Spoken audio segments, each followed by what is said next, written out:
یہ اس سے آپ اندازہ کریں کہ کس قدر سپورٹ کیا ہے پاکستان نے انہیں اپنے پیروں پر دفاعی لحاظ سے کھڑا ہونے میں، اور بدلے میں برادر اسلامی ملک تھے، ہمارے بڑے اچھے تعلقات رہے ہیں اور ہم نے ان کے ساتھ بڑے ہی کمال کے ایک تعلقات رہے ہیں، اور دونوں سائیڈ سے تھا. یعنی ہم یہ کہیں کہ وہ ہمیں اکنامکلی مدد کر رہے تھے، فائنینشلی مدد کر رہے تھے، تو ہمارے پاس بھی دینے کو بہت کچھ تھا جو کہ ہم دے رہے تھے. یہ برادرانہ تعلقات ہوتے ہیں، اس میں پھر اوپر نیچے نہیں دیکھا جاتا. لیکن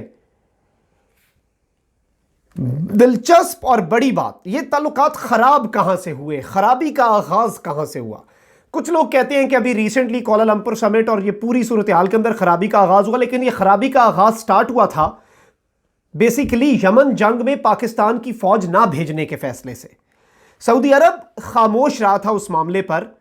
سعودی عرب کو ظاہری بات ہے غصہ بہت تھا، لیکن سعودی عرب خاموش رہا. لیکن یو اے ای جو ہے اس نے پاکستان کو ایک احسان فراموش دوست کا ٹائٹل دیا جب پاکستان نے کہا کہ ہم یمن جنگ میں حصہ نہیں لے رہے. ہم کیوں دوسروں کی جنگیں لڑیں؟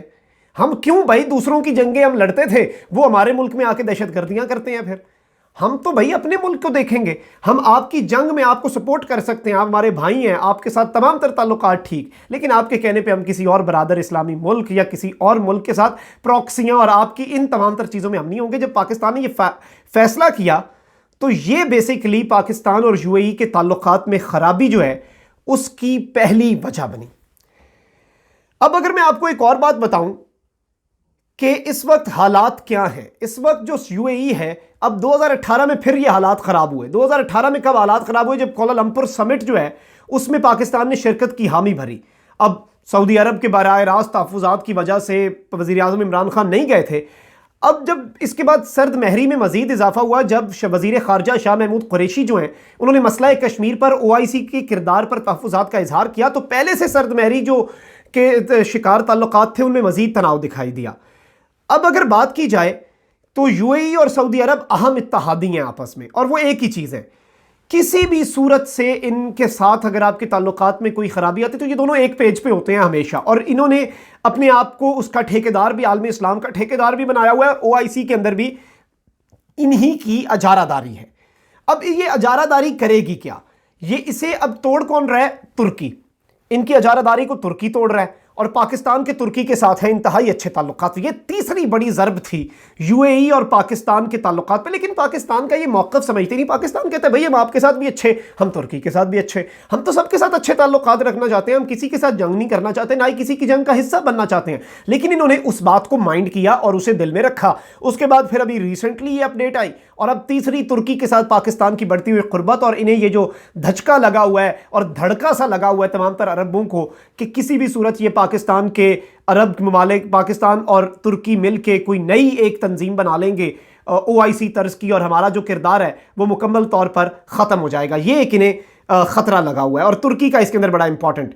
اب میں اگر آپ کو ایک بات بتاؤں، پاکستان کی ناراضگی جو ہے وہ کیوں ہوئی؟ پاکستان نے آرٹیکل 370 کے اوپر پاکستان کو بھی غصہ تھا، پاکستان کو بھی اس بات کی فرسٹریشن تھی کہ آپ نے بھارت کے بارے میں کوئی بات کیوں نہیں کی، نہ آپ او آئی سی کا اجلاس بلا رہے ہیں، نہ آپ بھارت کو بائیکاٹ کر رہے ہیں، نہ آپ کچھ کر رہے ہیں.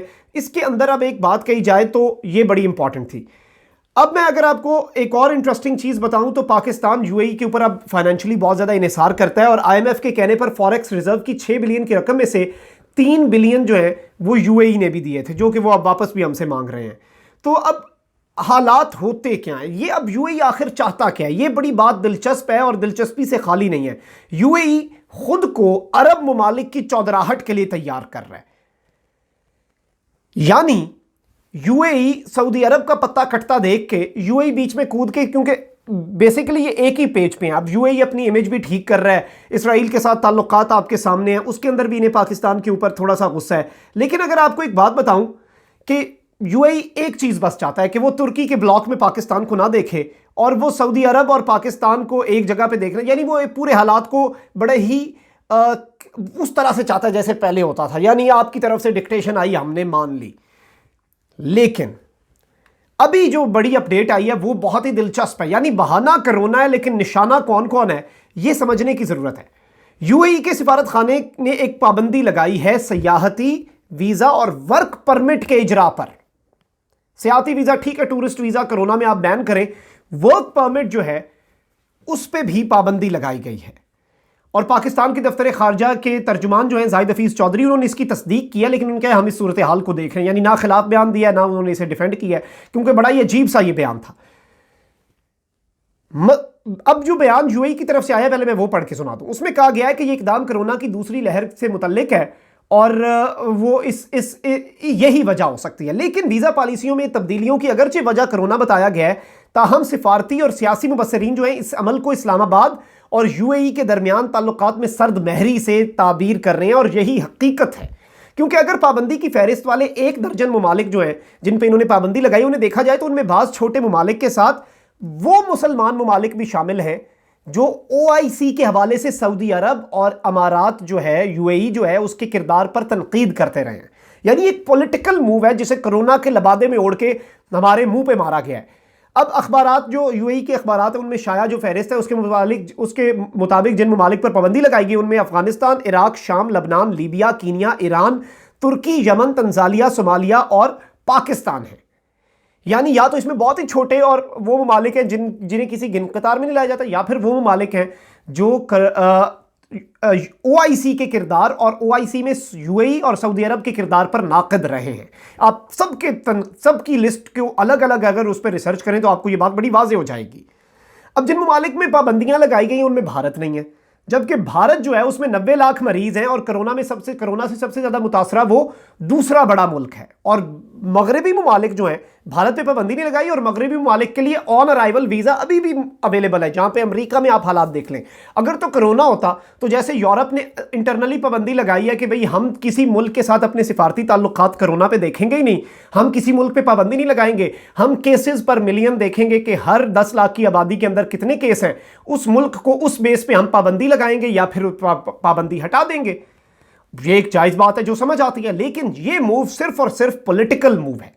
اور یو اے ای کیا چاہتا ہے؟ یو اے ای عالمی سیاست میں پاکستان کی غیر مشروط اور مکمل حمایت چاہتا ہے، جس کے اندر کوئی دوسری رائے نہ ہو، لیکن یہ ممکن نہیں ہے، یہ اس طرح سے ہو نہیں سکتا۔ تو یہ بڑی ایک امپورٹنٹ اپڈیٹ تھی جو آپ کے سامنے رکھنا بڑا ضروری تھا، کیونکہ اس وقت بہت پریشر میں ہیں ہم بھی، پاکستان بھی اور ہماری سول ملٹری لیڈرشپ بھی، کیونکہ ہم تو تعلقات خراب نہیں کرنا چاہتے تھے، لیکن یہ ہمیں اپنے ایک ہتھیار کے طور پہ، ٹول کے طور پہ، کھلونے کے طور پہ یوز کرنا چاہتے ہیں۔ ہم وہ نہیں ہونا چاہتے، ہم کہتے ہیں دوستی رکھیں گے بھائی، آپ کے کہنے پہ کسی سے دشمنی نہیں کریں گے، آپ کے ساتھ ہماری دوستی اسی طرح رہے گی، لیکن یہ اس بات پر راضی نہیں ہو رہے، اور اسی وجہ سے یہ پوری جو انہوں نے کھیل رچایا ہے، اب ورک پرمٹ پر بھی پابندی لگا دی ہے، یہ صرف اور صرف پاکستان سے بدلہ لینے کی ایک ان کی کوشش ہے۔ مخدوم صاحب کو اجازت دیجیے، اپنا بہت خیال رکھیے گا، اپنے ارد گرد لوگوں کا بہت خیال رکھیے گا، اور اس ملک پاکستان جو کہ اللہ تعالیٰ کی ایک بہت بڑی نعمت ہے، اس کا بھی آپ نے خیال رکھنا ہے۔ چینل کو ضرور سبسکرائب کر لیجیے گا، یہ ایک موٹیویشن ہوتی ہے میرے لیے بھی، میری ٹیم کے لیے بھی، اور اسی طرح انشاءاللہ ہم مکمل ایمانداری کے ساتھ حقائق پر مبنی مصدقہ سچی خبریں آپ تک پہنچاتے رہیں گے۔ اللہ نگہبان، پاکستان زندہ باد۔